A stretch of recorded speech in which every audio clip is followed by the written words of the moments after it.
Meus amigos, meus irmãos, agradeço as manifestações de entusiasmo com referência às chaves bíblicas da volta de Jesus ao planeta que ele próprio fundou, que era mundo de expiação, ainda vai ser um pouquinho mais, mas que daqui a pouco será paraíso, que o próprio Jesus diretamente o governará.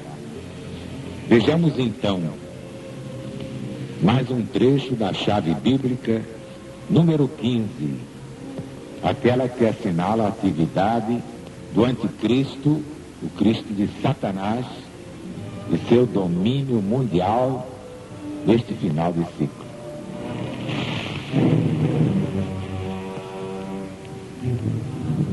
Livro do profeta Daniel, capítulo 7, exatamente como se encontra no livro do presidente da LBV, Mensagem de Jesus para os Sobreviventes.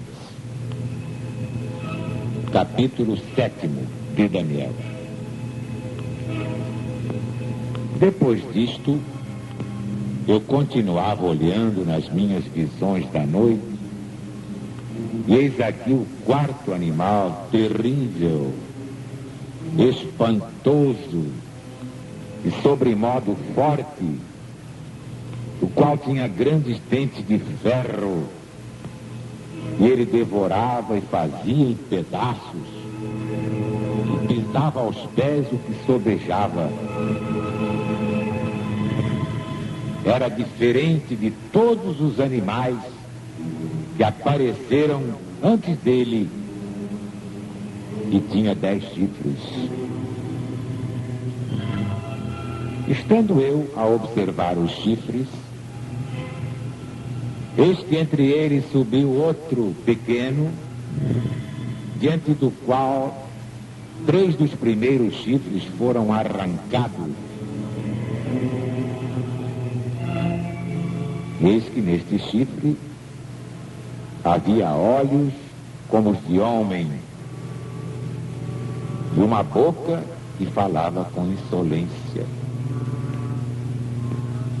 Então tive desejo de conhecer a verdade a respeito do quarto animal, que era diferente de todos os outros, muito terrível, cujos dentes eram de ferro e cujas unhas eram de bronze,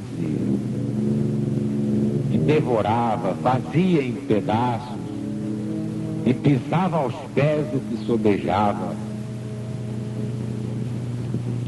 E também dos 10 chifres que tinha na cabeça, e do outro chifre que subiu, e diante do qual caíram 3, daquele chifre que tinha olhos e uma boca e falava com insolência, e parecia mais forte que os seus companheiros. Eu olhava, e eis que este chifre fazia guerra contra os santos e prevalecia contra eles.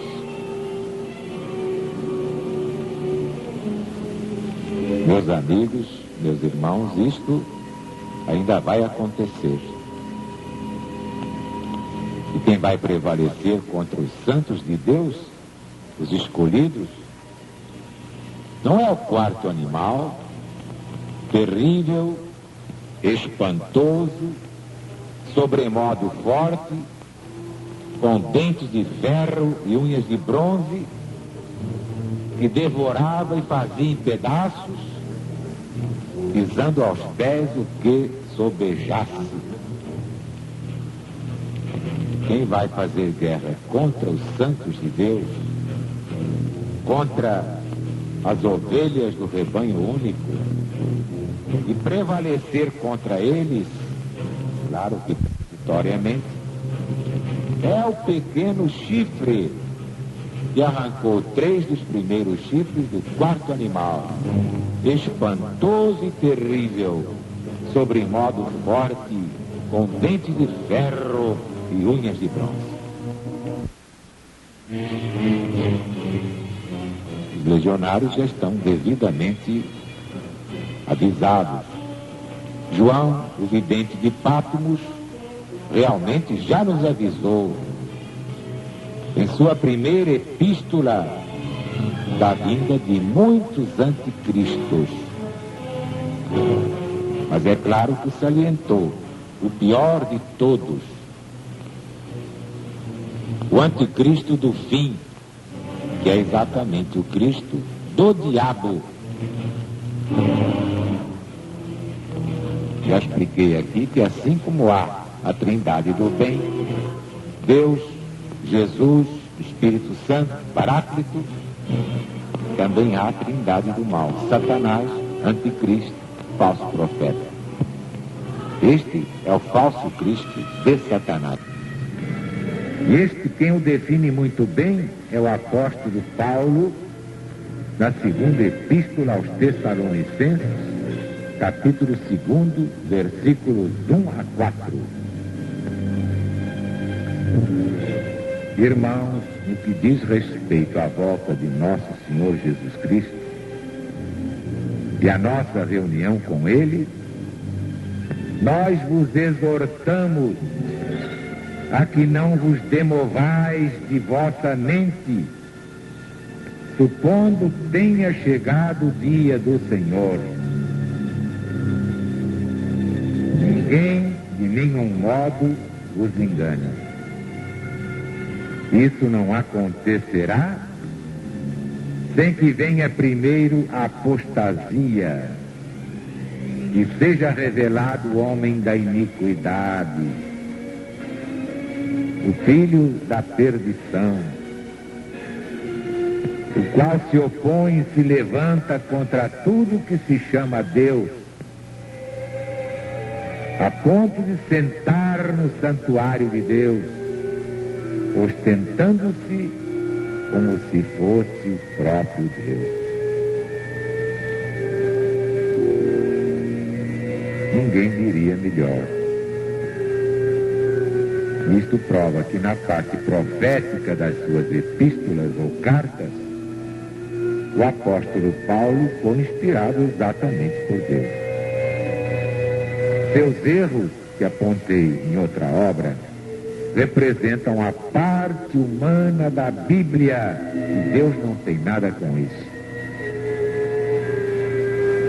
O próprio apóstolo dos gentios deixou duas advertências que liquidam este assunto. Primeira, na primeira epístola aos Coríntios, capítulo 14, versículos 21 e 22. Na lei está escrito: por outras línguas e por outros lábios falarei a este povo, mas nem ainda assim eles me ouvirão, diz o Senhor Deus.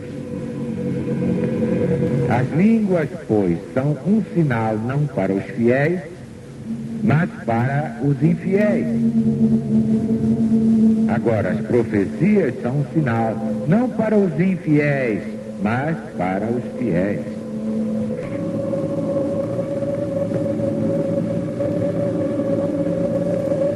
Profundíssimo, só podia ser de Deus. Vejam bem. As profecias são um sinal não para os infiéis, mas para os fiéis. Os infiéis confundem profecia com horóscopo. Segunda advertência de Paulo apóstolo. Segunda a Timóteo, capítulo 3, versículos 16 e 17. Toda escritura divinamente inspirada é útil para ensinar, para repreender, para corrigir, para formar na justiça, a fim de que o homem de Deus seja perfeito, apto para toda obra boa. Ouviram com atenção? Toda, isto é, qualquer escritura, porque não está escrito aqui toda a escritura, toda a Bíblia. Aí seria irremediável, seria a Bíblia toda. Mas não. Toda escritura, toda sem o A escritura, senão seria toda ela de Deus, mas não. Toda escritura, qualquer escritura divinamente inspirada é útil para ensinar, para repreender, para corrigir, para formar na justiça, a fim de que o homem de Deus seja perfeito e apto para toda obra boa. Então está aqui bem claro, não é toda a escritura. O que é de Deus é a parte profética. Os profetas foram apenas médiuns psicógrafos. Nem eles sabiam o que estavam profetizando. Por quê? Porque a profecia não era deles, era de Deus. Como quando Jesus diz: Aru, escreve aí. Eu escrevo e depois é que vou saber o que é que ele quer. Não, nós somos meros e ordinários instrumentos, nada mais que isso. Aí está o valor da pregação da LBV, que faz este discernimento fundamental. Há a parte divina da Bíblia, essa é eterna, e a parte humana da Bíblia. Deus não tem nada com isso.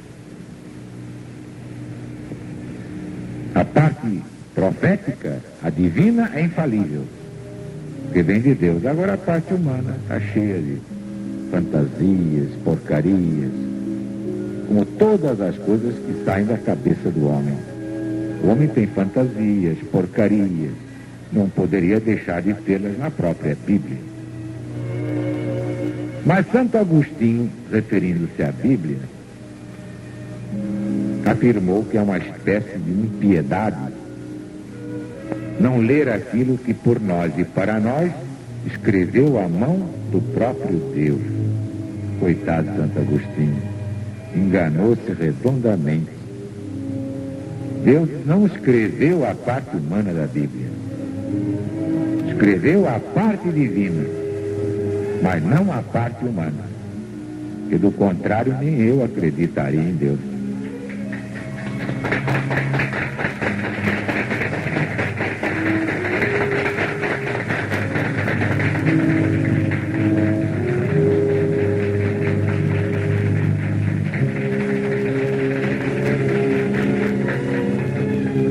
De Deus esteja no nosso coração de legionário fiel, que todos aqueles que se afastaram estão com vergonha de voltar, tratem de salvar suas almas, porque Deus está presente.